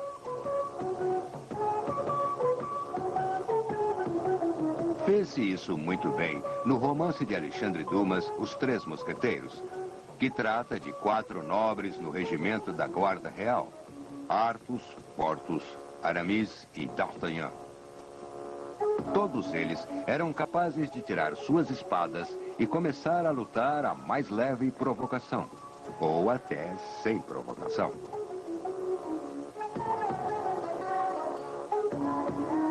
O vilão da história era o cardeal Richelieu. Sendo um homem da ordem, ele não apreciava todo esse distúrbio e punia qualquer perturbação da paz. Se olharmos isso no contexto, veremos que apesar de Luís XIV e Richelieu apreciarem um bom espadachim, achavam que deveriam reprimir o duelo, como tiveram que reprimir a guerra particular de nobres e invasões de castelos.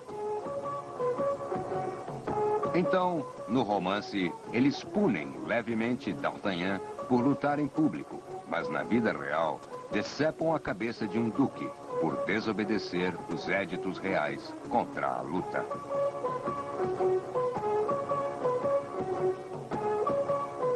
Por outro lado, eles estimulavam a caça como uma vazão ao excesso de energia. Queriam que os nobres se divertissem, sem queimar vilarejos e sem matar outros nobres, que podiam ser úteis no exército do rei.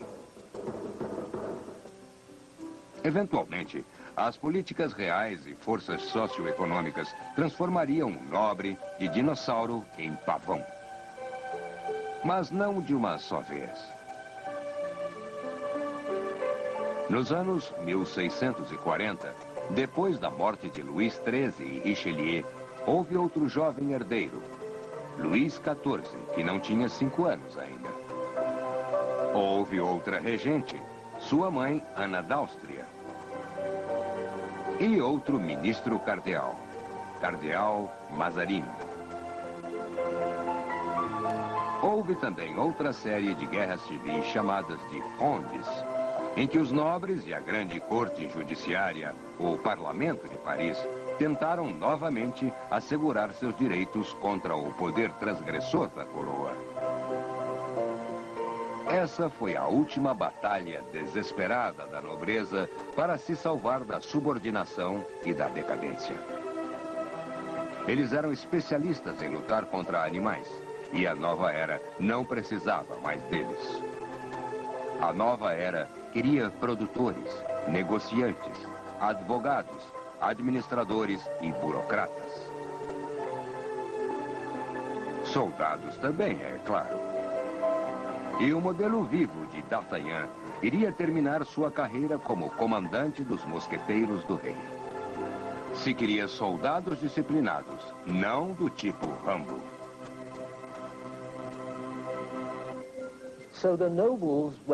Os nobres estavam predestinados a serem rivais da coroa, apesar de terem lutado desesperadamente contra isso. Luís XIV nunca esqueceria as frondes.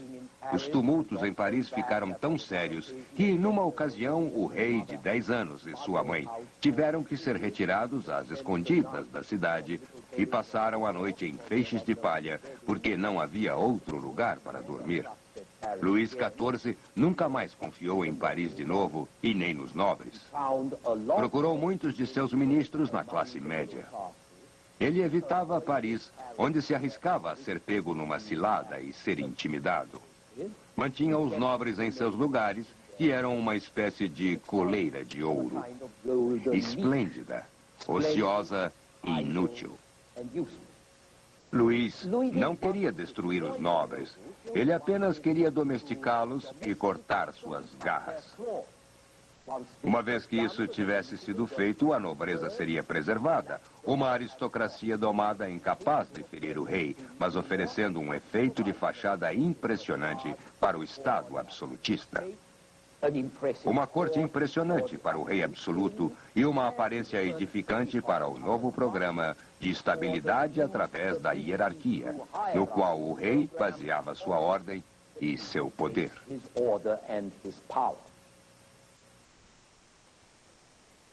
A nobreza girava em torno do rei como os planetas giram em torno do Sol. A propósito, não é por isso que Luís era conhecido como o Rei Sol, mas sim porque os que lhe renderam as homenagens póstumas o compararam a Apolo, o deus Sol. Mas se era o próprio Sol brilhante, até sua morte em 1715, Luís, acima de tudo, era o centro do Estado. De fato, ele era o Estado. Daí a famosa afirmação, L'État c'est moi, eu sou o Estado, que provavelmente foi L'État est à moi, que quer dizer o Estado é meu.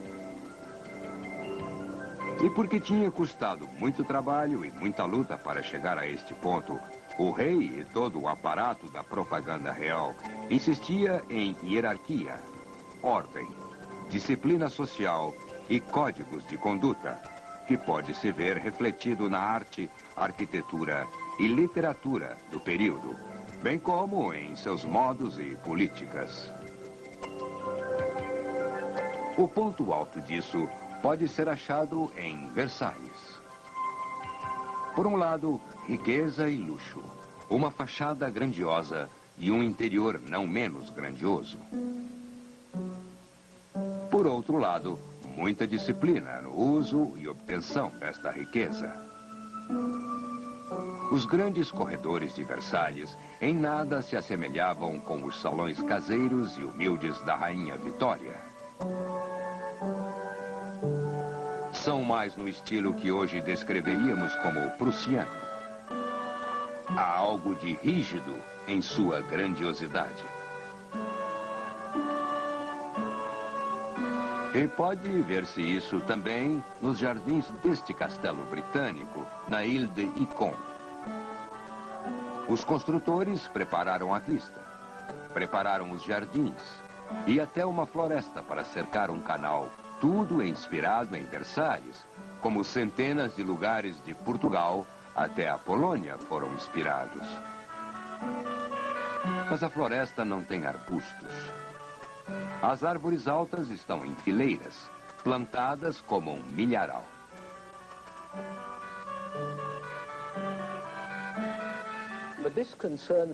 Essa preocupação com a ordem era em si o reflexo e uma reação contra uma época muito desordenada. Lembram de que a corte mudou de Paris para Versalhes porque o rei queria colocar alguma distância entre ele e seus súditos desregrados. Essa distância não tratava só de espaço, mas também uma distância simbólica de qualidade. Uma demonstração concreta de grandeza da coroa, tão impressionante a ponto de torná-la inacessível. A grandeza só é grande se tiver em si uma característica do inacreditável, do maravilhoso, no exato sentido da palavra, criando embevecimento, causando incredulidade. O rei não queria ser temido, queria ser admirado. E queria que as pessoas se emocionassem com a exibição de sua glória a ponto de idolatrá-lo.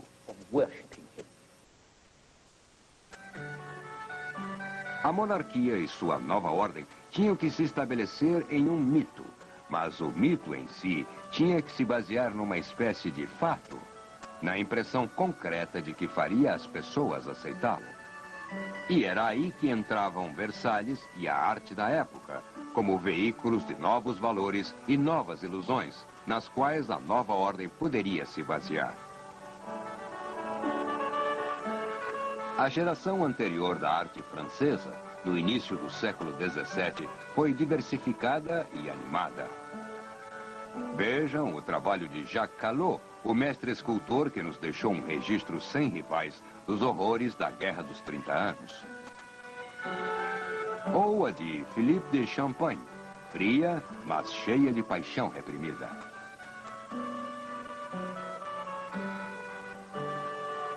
Ou os quadros fortes e realistas de camponeses dos irmãos Lenain. Os irmãos Lenain foram tão rejeitados que ninguém lembrou deles até o século XIX. Ou considerem a obra de Georges de Latour, austero, mas rico e dramático. Latour só foi redescoberto em 1915. O que o rei queria era um estilo rigoroso, razoável e frio, e o ideal seria achado nas pinturas de Nicolas Poussin, muito admiradas por sua pureza. Se não, vejam a pintura de Rigaud, do próprio Luís. Era grandiosa, sim, mas eu a considero dura e rígida. Pode-se ver o mesmo projeto grandioso na arquitetura.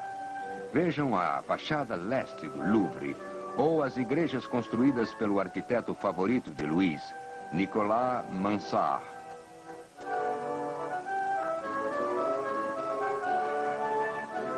Agora, comparem-nas com as obras de Bernini em Roma. O esplendor romano tinha fantasia e calor. O esplendor francês foi imaginado por burocratas. É frio e inumano. Pode-se dizer com Kenneth Clark que ela reflete o triunfo do Estado autoritário.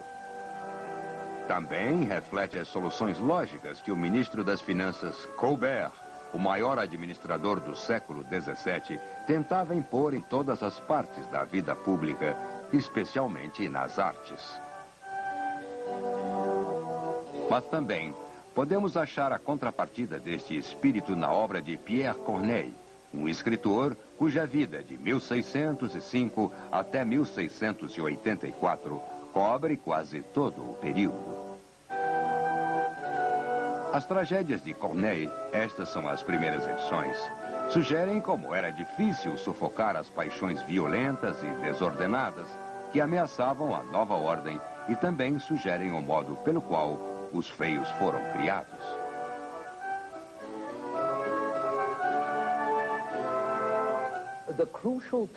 O termo crucial em tudo isso era a palavra paixões. Paixões que podiam ameaçar instituições como a família ou o Estado, prejudicar ou impedir grandes interesses, que podiam estragar planos políticos importantes e que tinham que ser cada vez mais subordinados a um dever superior. Se você pensar que no mundo dos Três Mosqueteiros, a simples espada de um jovem poderia começar um tumulto por causa de uma discussão tola, ou poderia terminar conspirações de um inimigo estrangeiro apenas por causa de um par de belos olhos, podem ver como era importante disciplinar ou degradar certos tipos de orgulho ou galanteria que eram meramente satisfações do ego às custas da sociedade. E esse problema, que foi o problema de Richelieu e Mazarino, foi também levemente disfarçado o problema essencial das tragédias de Corneille.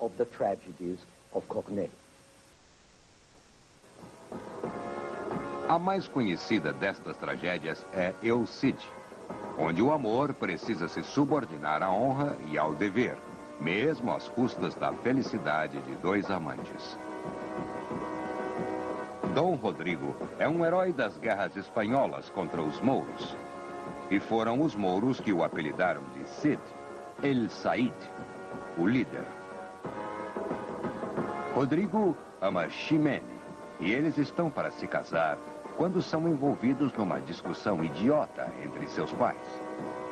Rodrigo é forçado a matar o pai de Ximene em um duelo e depois disso, a honra da família força Ximene a exigir a morte do homem que a ama, e ela o faz. No fim, no entanto, Rodrigo não é condenado à morte por razões muito pragmáticas. O rei quer que ele lute contra os mouros. El Cid é basicamente uma história de aventura, um faroeste glorificado, mas sobre este faroeste, Corneille construiu um épico de honra e amor. Rodrigo fica dividido entre seu pai e Ximene, seu amor.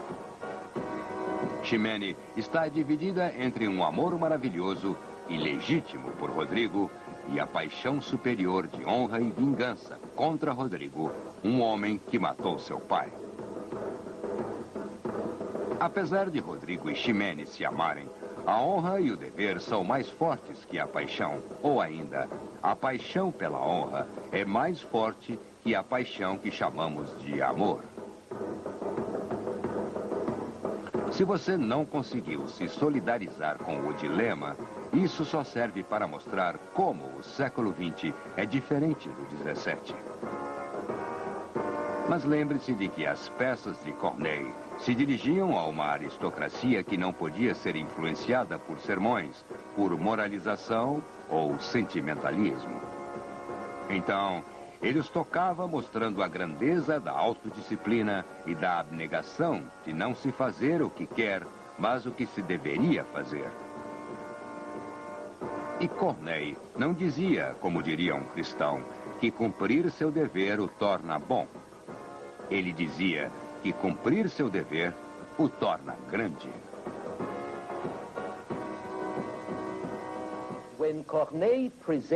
Quando Corneille apresentou a luta entre paixão e dever, ela não era uma nova invenção. O que havia de novo em Corneille era que ele mostrava uma paixão legítima em oposição a outra paixão, igualmente legítima. Era importante elevar o debate de uma disputa entre o certo e o errado para uma disputa entre dois certos. Porque o cavalheiro que entrou numa luta não poderia admitir que estava errado. Mas se você começasse estipulando que seus motivos eram honrados, ele ao menos pararia para considerar seu argumento. O que Corneille conseguiu, elevando o debate para um plano mais alto. E as pessoas do século XVII que amavam suas histórias de aventura sentiam vagamente que estavam tirando delas algo que ainda não conheciam bem. E eles estavam certos. Não conheciam bem pela simples razão de que isso havia desaparecido com os gregos. O pensamento romano era muito legalista. O pensamento cristão simplista demais para tolerar a ideia de que pudesse haver dois certos, dois lados de um conflito. Essa era uma visão muito sofisticada e servia apenas a mentes muito sofisticadas. E a pequena minoria da sociedade do século XVII, que lia Corneille e que via as peças de Corneille, dificilmente era sofisticada, mas estava ao menos começando a tentar.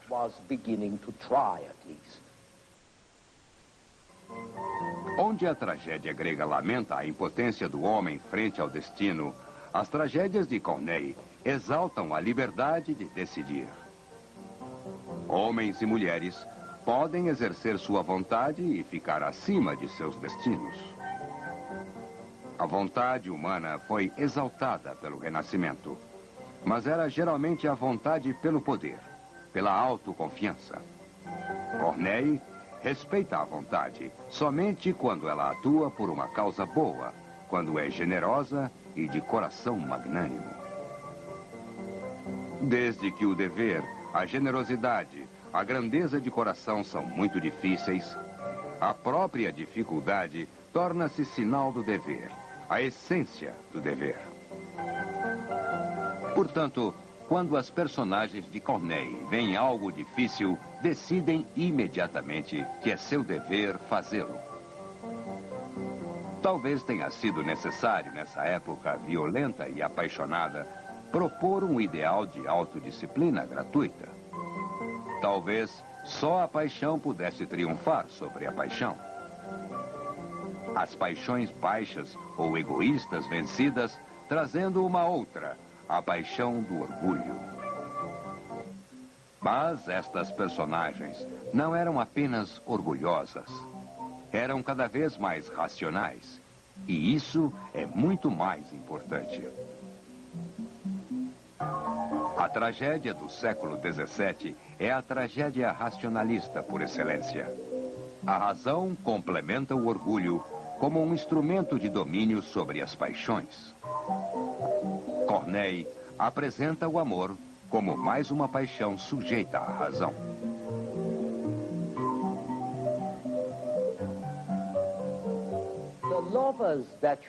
Os amantes que se acham nas peças de Corneille fazem o mesmo tipo de declaração que quaisquer outros amantes fazem. Mas depois explicam fria e logicamente por que é necessário que o amante seja amado, porque o amante deve morrer se não conseguir o que quer. Em outras palavras, eles estabelecem uma identidade entre amor e razão.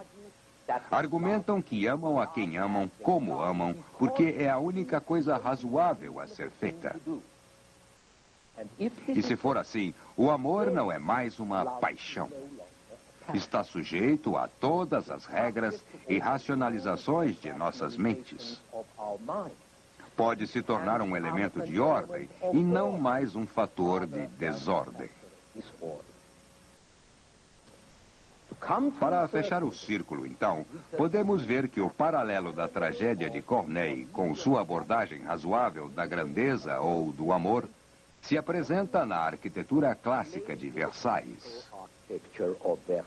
Versalhes tinha a mesma tensão em direção às alturas, o mesmo gosto pela ordem, a mesma subordinação das paixões básicas às mais altas, inclusive o desconforto de Versalhes e sua completa falta de lavatórios. E tinha a mesma característica teatral. E depois da metade do século XVII, Versalhes iria se tornar um símbolo de todo esse tipo de ordem grandiosa, oferecendo o centro, o modelo e a inspiração para toda a Europa, como veremos em nosso próximo programa.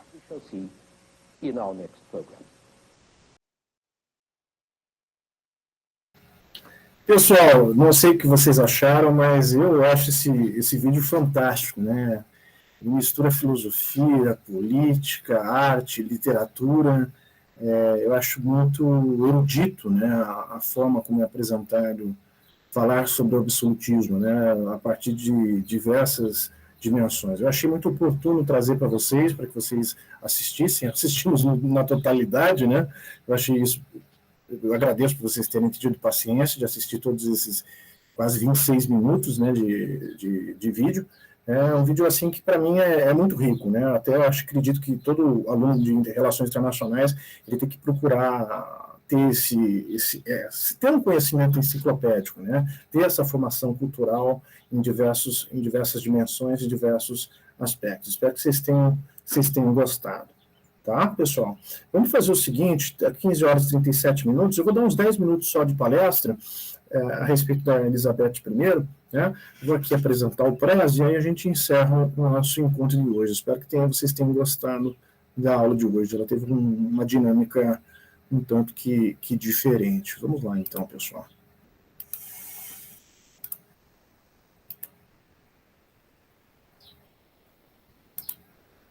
Já está abrindo, pessoal. Vamos lá então, pessoal. Preparei aqui esse Preze, Elizabeth e os conflitos pelo poder, né? Na minha tese de doutoramento, né, eu trato, vou fazer aqui, eu passar todos os tópicos, depois eu vou só abordar, então, a questão única, que é a escolha dos ministros, na aula de hoje, né? Então, eu vou tratar somente desse tópico, Elizabeth e a escolha dos ministros. Aqui umas imagens da Rainha Elizabeth I, né? Tem esse aspecto aqui que eu quero tratar também, a rainha e as qualidades inatas. Também falar a respeito disso, Elizabeth, prudência e moderação. Aqui o seu pai, Henrique VIII, normalmente essa imagem que todos conhecem, o Henrique VIII.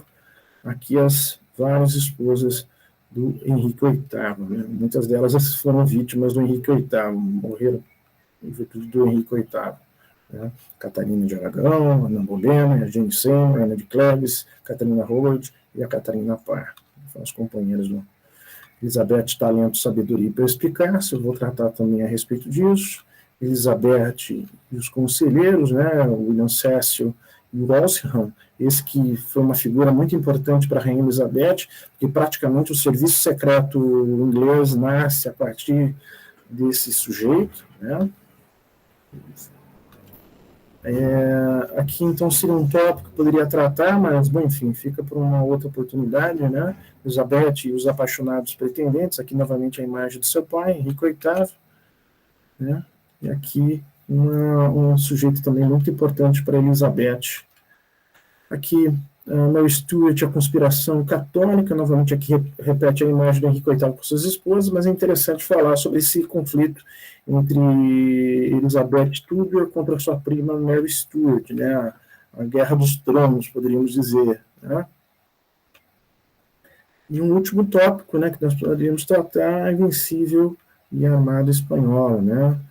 Também seria interessante tratar com vocês a respeito também desse tópico. Mas eu vou ficar vou só fazer um aperitivo, né, a respeito disso, que foi um objeto da minha tese de doutoramento lá em 2009. Né? Eu tive um capítulo específico, já produzi também uma série de elementos a respeito da Elizabeth.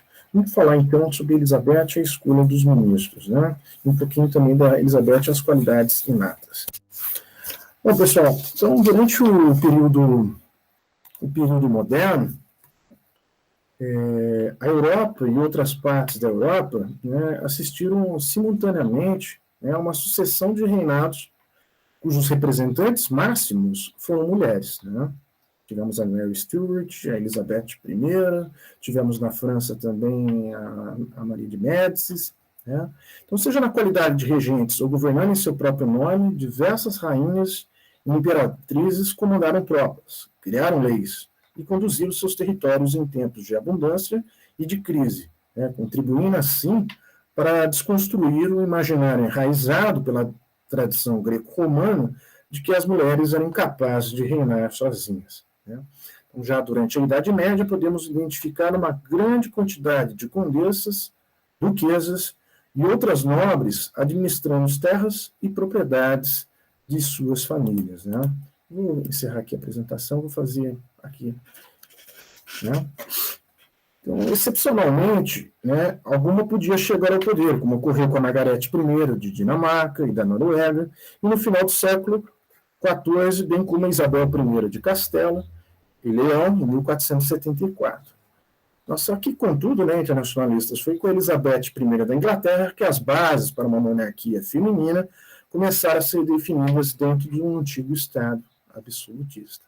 Né? Então, para vocês terem uma ideia, Elizabeth assumiu o trono com 25 anos de idade, ela era destreinada, né, de assuntos políticos, ela sucedeu, né, a sua meia-irmã, a Mary Tudor, como eu falei no nosso último encontro, a Maria Sanguinária, que vai dar origem ao famoso drink Blood Mary, que vocês já ouviram falar, né, falamos a respeito disso há 2 semanas atrás. Então, a Elizabeth chegou ao trono aos 25 anos de idade, sucedeu sua irmã, que era católica, que era filha da Catarina de Aragão e seu pai Henrique VIII, e ela subiu então ao trono no dia 17 de novembro de 1558. Né? Então, a Elizabeth, ela assumiu esse perturbado reino insular, a Inglaterra, e ela governaria praticamente por meio século. Né? Então, em seu longo reinado, a Rainha Elizabeth vai enfrentar crises econômicas, catástrofes naturais, que vai afetar muitas colheitas, né? Subversões, intrigas palacianas, né? Além de inimigo estrangeiro. Né? Ela vai enfrentar tanto a Mary Stuart, que era escocesa, vai enfrentar a invencível armada do rei Felipe II, e além de sérias provocações em relação à própria França. Né? Bom, de acordo com o Mauroy, um historiador francês que estuda a Inglaterra, a Rainha Elizabeth, além de ser muito espirituosa, era muito erudita, ela praquejava, ela cuspia, dava murros quando a irritavam e ria perdidamente quando a distraíam, o que era muito fácil. Né? Ela é uma mulher assim que tinha réplicas prontas e inesgotáveis, né, num debate. Sob a volúpia do prazer, ou enfrentando grandes acontecimentos, a sua alma reagia com uma vivacidade, um abandono e uma presença de espírito, que faziam dela um espetáculo fascinante. Né? Interessante que os historiadores dizem que ela tinha qualidades inatas, né? E ela tinha sido muito cuidadosamente educada. Né? O seu principal tutor, né, o responsável pela educação da Elizabeth I, foi o famoso erudito de Cambridge, Roger Ascham. Né? Interessante que esse erudito, ele ensinava de uma forma diferente, né, dos demais tutores. Né? Não era um ensino mecânico, não era um ensino baseado em castigos, que eram típicos daquela época. Né? Na verdade, então, o Roger Ascham tratava a Elizabeth com muita delicadeza, com muito tato, com muita paciência e com muito respeito. Né? Interessante que a Elizabeth, desde criança e na fase da adolescência, ela se revelou uma aluna brilhante, né, pessoal? Ela tinha uma facilidade para as línguas, né? Falava latim como se fosse sua língua natal, lia, escrevia e traduzia com facilidade tanto o latim quanto o grego, né? Era fluente em italiano e também em francês, né? Então ela era uma rainha poliglota, né? Interessante que também os historiadores falam que Elizabeth ela lembrava muito a aparência do pai, o Henrique VIII, né? Ela tinha um porte autoritário, cabelos castanhos, uma palavra eloquente, né? E uma dignidade natural, né? Outros historiadores dizem algumas outras qualidades, como grande coragem em momentos de crise, como foi, por exemplo, em relação a Mary Stuart, quando manda decapitar a própria prima, né? No momento também de grande complexidade, como foi confrontar com a Espanha, do Filipe II e a Invencível Armada, né? Ela era de uma mulher de feroz, impetuosa determinação, quando desafiada, e também tinha uma energia física assim quase inesgotável, que lembrava o pai. Normalmente o Henrique VIII é representado uma imagem nessa imagem que eu acabei de demonstrar para vocês, né? Mas o que é interessante, pessoal, que o Henrique VIII, quando jovem, ele estafava 10 cavalos, né? Então ele era um homem assim com porte atlético, um porte físico assim bastante invejável, né? Ela gostava também dos mesmos passatempos do pai, né, atividades prediletas do Henrique VIII, paixão pela caça, perícia em manejar o arco e gosto pela dança e pela música, né? Interessante que quando se estuda, né, a respeito da vida da própria Elizabeth durante a sua infância, durante a sua adolescência, foi muito dificultosa, né? Ela era empurrada de um palácio para outro, não recebeu grandes visitas do pai, né, e contava também com fundos irrisórios, né, após a execução da sua mãe, Ana Bolena, né. Durante o reinado da Maria, que era católica, que via a Elizabeth com certa desconfiança, ela praticamente utilizou-se dos instrumentos da precaução e da dissimulação, né. Ela sabia se conservar em silêncio, contemporizar e administrar seus parcos recursos, né. Então foram lições assim que ela aprendeu durante a mocidade, né. E aí os historiadores dizem o seguinte, que essa infância sofrida, essa adolescência dificultosa, tornou a Elizabeth uma pessoa muito cautelosa, muito controladora e muito cônscia, né, da sua significação do poder que ela tinha alcançado, então, em 17 de novembro de 1558, como rainha, aos 25 anos de idade, né.